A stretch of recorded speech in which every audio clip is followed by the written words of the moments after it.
Hi everybody and welcome to Heel Heat. My name is George Coles, and on this episode we're doing a top 10. The topic of the top 10 wrestlers that are under 25. Now for this, at the time I am recording the video, the wrestler would have to be under the age of 25, so that's our first requirement. The second thing, we're going on what they've done already. Also, we're adding in their potential to rank them as what they could potentially be going forward. So you may see someone who's already had a better career than somebody else ahead of them, but their potential isn't as good as the person ahead of them, if that makes sense. With all that being said, let's jump right into it. Number 10, Cora Jade. Cora Jade is now currently, at the time of the recording, 21 years old. She's been a mainstay and a fixture ever since coming to NXT. She's been an interesting part of the show, both as a face and a heel. I enjoy her work in both. I think she's one of the wrestlers that's going to be able to go back and forth between the two and move seamlessly. You're going to believe her as a heel, you're going to believe her as a face, you're going to want to cheer her as a face, you're going to want to boo her as a heel. I think there's a lot of what she does she's got down. She's got the character work down. She's got her in-ring ability down. Again, I think that there's a lot of upside potential for her. I think she's going to be someone that they could bank on for the next decade, if not more, with putting them in main roles in big spots. And she's going to carry it. She's going to be one of the women that carry the ball for the women's division for that next generation. Now, going from that, our number 9, Nick Wayne. Nick Wayne is only 16 years old currently, and he's not done as much as a lot more people on this. He's been wrestling, I believe, about 2 years already. The thing of it with Nick Wayne, if you look at this list, he's probably one of the wrestlers that has the most upside on the list. He's got a lot of potential, and he's already signed to AEW Wrestling, which I believe part of the contract they signed is he's officially signed when he gets out of high school, which is crazy to say that a kid in high school is already this good. You've seen a lot of him in Defy, a lot of them in GCW. He's a standout wrestler, and he's definitely a kid to watch, especially as he grows, as his frame fills out, as he gets a little bit older. He'll get a little bit bigger just because that's genetics. I think it's going to be one of those things that in 10 years from now, he's still only going to be 26 years old. So let's say 10 years from now, he's just barely developed. Well, yeah, he's still got another 15 years of a career ahead of him. With him being so young and as talented as he is already, the sky is absolutely the limit for him. I think he's an amazing wrestler, and I think he's going to be a guy that, if not in AEW, possibly a WWE even, he's going to be a guy that's going to be a main event wrestler for a lot of years. Now, coming from that, our number 8, we're going to do a tag team. And they're actually brothers as well. Dante and Darius Martin, aka Top Flight. Dante is currently 21, Darius is currently 22. These two would actually be much higher on the list if they were not injury prone already. And the style of wrestling they do leads to a high risk-reward ratio. So there's more of a risk of them being injured in the high-flying, super fast, high-spot type matches that they have. And it's a shame because even they're some of the top high flyers in the world. And a part of that is, of course, you have the potential of crashing and burning. There's a lot of risk reward there. If you hit the move, it's going to be a 10. If you miss a move, you might break your ankle. You might shatter your knee. You might blow out an elbow if you land wrong. There's a lot going into that makes them, a lot of what makes them so entertaining and such a good prospects also makes them such a risk, because it could be any move they do could be the last move they do in their match, and their career could potentially end. For that reason, they didn't make it much higher on the list. I honestly think talent-wise, they're up there. They should be up near the top. Just the fact that I don't know how much longevity they could have with the style they wrestle now, and maybe they'll switch it up. Maybe they'll integrate other things so they can have longer careers. I hope that is the case, because I'd absolutely love to see both of these guys just tear it up for the next 2 decades as well. Now, coming from that, our number 7, coming from the land of Impact Wrestling, Masha Slamovic. Masha is currently 24 years old, and she's being portrayed, as of the taping of this video, as an absolute monster roster on Impact TV. And she's definitely one of the highlights of their show already. She's already someone that you want to watch, that draws attention to herself. She's got that down. She's got that aura about her, much like a Shayna Baszler did in NXT, much like a Awesome Kong did, where you believe that she was an unbeatable person, where you believe in the character, you believe that she's someone that truly is a problem for everybody on their roster. Masha's only began to scratch the surface of how good she is going to be. Again, much like I've already said with everybody on this list, the future for her is if she stays in Impact, she's going to be potentially one of the top 5 women in Impact's history. If she decides to go elsewhere, she's definitely going to be a main event talent everywhere she goes, whether she stays in Impact, whether she decides to go to WWE at some point, AEW, whether she bounces between the 3. She's going to be someone that is going to be a main star in the women's divisions no matter where she wrestles. And she's the kind of person that would most benefit from being 2 years at Impact, then going to AEW for 2 years, and going to WWE for 2 years, and then maybe going to Impact again for 2 years. She's the kind of person that's going to most benefit from having those different matches and their different matchups and the different companies. Kind of someone that could bounce around and keep her credibility, all while keeping herself fresh. I think she's absolutely awesome. She's one of my favorite things that I watch on Impact, hence why she's on my list. Our number 6, Ren Narita. Ren Narita is still only 24 years old, which I was kind of shocked at when I looked up his age, because I thought he'd be a little bit older than that. If you've watched my shows where I talk about New Japan Strong, and specifically when Ren Narita wrestles, I always talk about the fact that him, Shota Umino, Yuya Uemura are going to be that next tier talent, that next tier that takes over, kind of takes the roles of Jay White and Okada when it's their turn, when they get up there. Ren Narita, to me, he has that it factor that comes through. You could believe in what he does. You could believe that he's a disciple of Shibata. You could see the influence in him. He's like the second coming of Shibata. So it makes perfect sense for him. He's going to do fantastic in New Japan Pro Wrestling. I would not be shocked to see Ren Narita have a New Japan or an IWGP championship by the time he turns 30, and maybe even more than one. I mean, the guy is absolutely outstanding. Like I said, with a lot of these other people, the only thing that's going to stop Ren Narita from being a top talent in New Japan is an injury. He doesn't wrestle such a crazy style, like I said, with Dante and Darius Martin. So I do believe, unless there's a freak injury, he should be able to have a long and productive and illustrious career. I'm going to be super excited because I do love New Japan Pro Wrestling. Watching him for the next 2 decades, it's going to be so much fun watching his career from the beginning to wherever he goes. Now, going from that, our number 5, staying in the world of New Japan Pro Wrestling, staying with surprises of their age, Francesca Akira. Akira is only 22 years old now, and I was a little bit shocked with that because he's been wrestling in All Japan Pro Wrestling for a little while. I actually thought longer than what he has been wrestling, he's been wrestling. It feels like he's been around for a decade already, even though he's only 22 years old. He's such a great wrestler and such a great addition to their juniors department, like it's a store, their juniors division. He's going to be a guy that wins that junior tag title, that junior heavyweight championship several times. He's going to be a guy that's constantly in the mix for that title.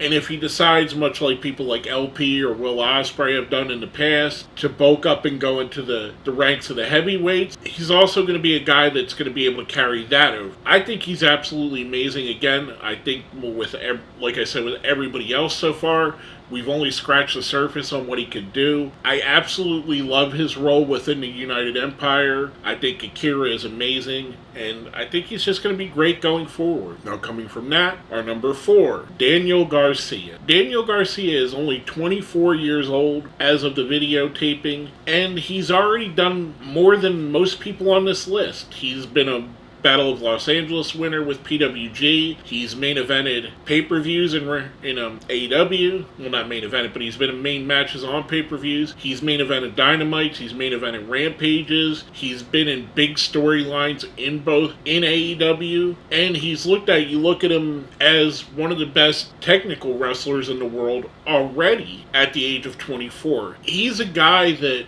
it's much like if you would have watched Daniel Bryan in the early days or Bryan Danielson. I'm still not used to the switch. I'll get there. I'll eventually stop saying Daniel Bryan. But watching Bryan Danielson in the early days of Ring of Honor, it really reminds me of that. He's got that innate charisma to go along with the insane amount of talent that he has. And being around the guys that he's going to be around in the locker room, I think he's going to learn a lot. He's going to learn how to be more of a sports entertainer, and that's no knock on what they're doing. Overall, there is sports entertainment in every wrestling show. There is that element that you need to learn if you're going to be a top guy. He's going to learn a lot of that from Chris Jericho. He's going to learn how to be the character that he is from Daniel Bryan, from William Regal. If he just leans on the people in his locker room, the CM Punks of the world, the Kenny Omegas, if he leans on these guys and learns from where they do,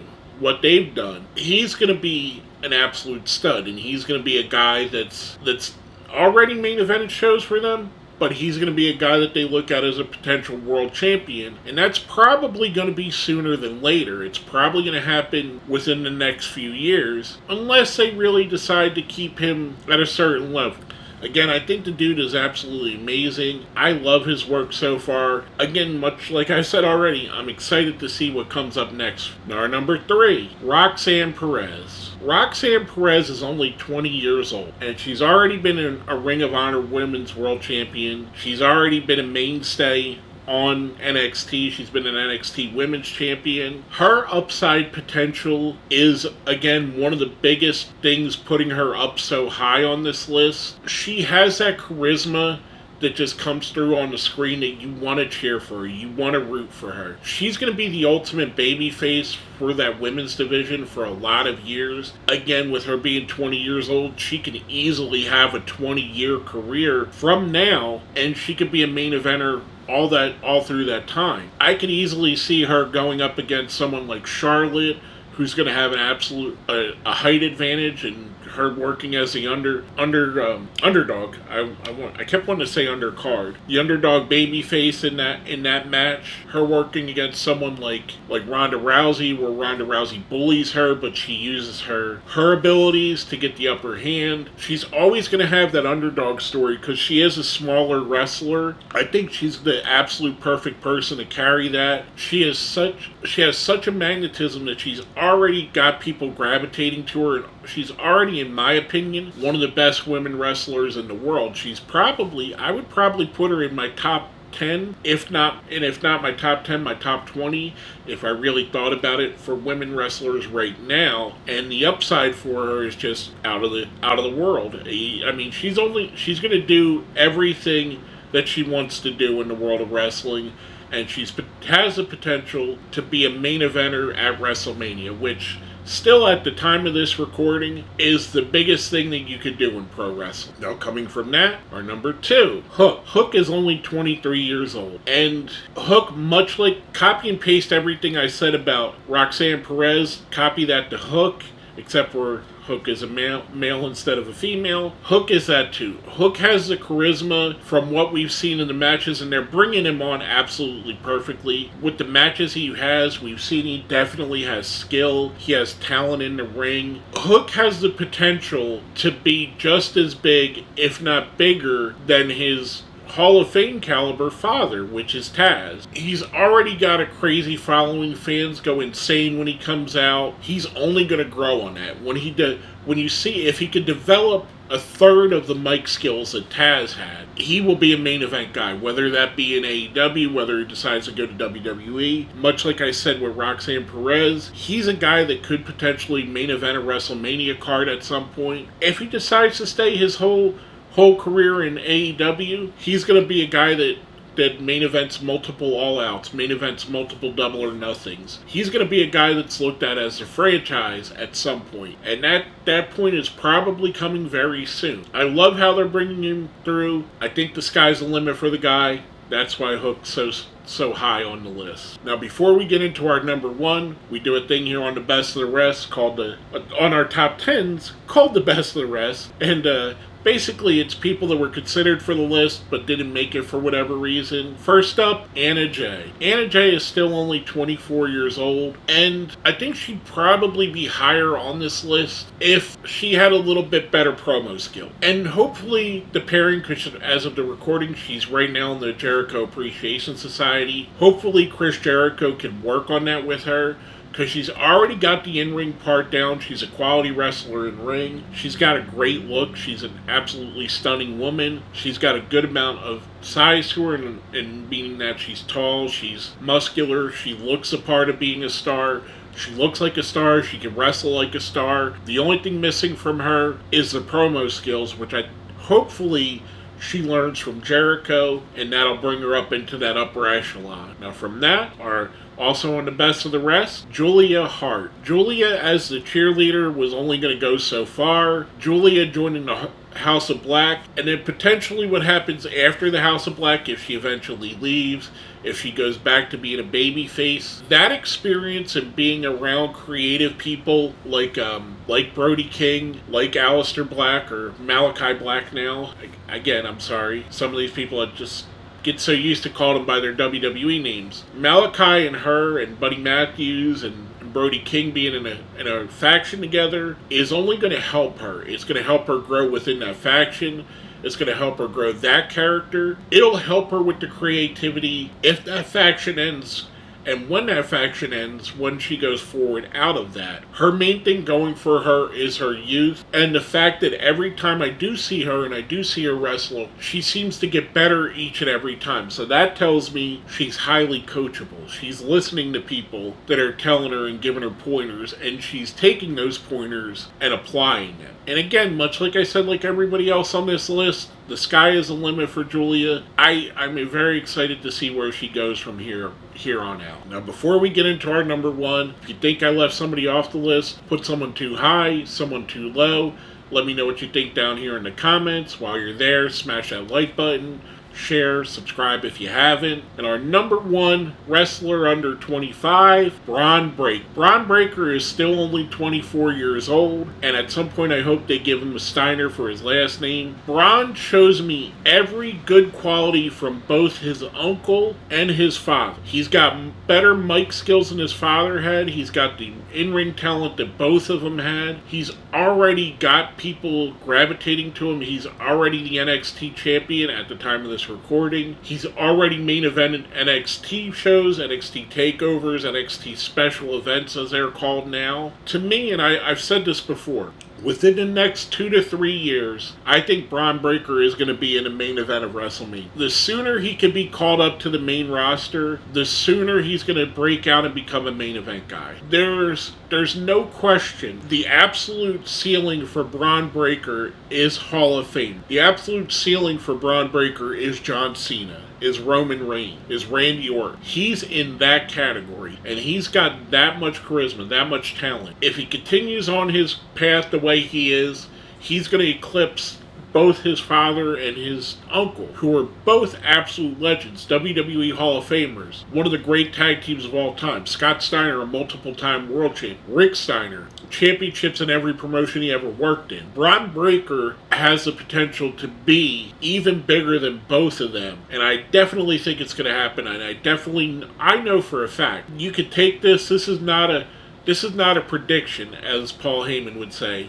This is a spoiler. Barring a serious injury derailing his career, or a scandal, or something that stops him from wrestling, Bronbreaker is going to main event multiple WrestleMania. He is going to be the guy, period. There is no way around that. He is that talented. He has that much potential. I cannot wait to see what he does when he goes up against guys like Randy Orton, like guys like AJ Styles, guys like Sami Zayn, Roman Reigns, the matches he can put on. Imagine Bronbreaker versus Brock Lesnar. the possibilities are endless. Again, I could probably talk for days about how much I enjoy Bronbreaker. That's why he's number one on the list, because he is someone I thoroughly enjoy and I thoroughly believe in. With all that being said, again, if you think I left someone too high, someone too low, let me know down here on the comments, left someone off the list altogether. If you made it all the way to the end, let's put a quarter in the comments for 25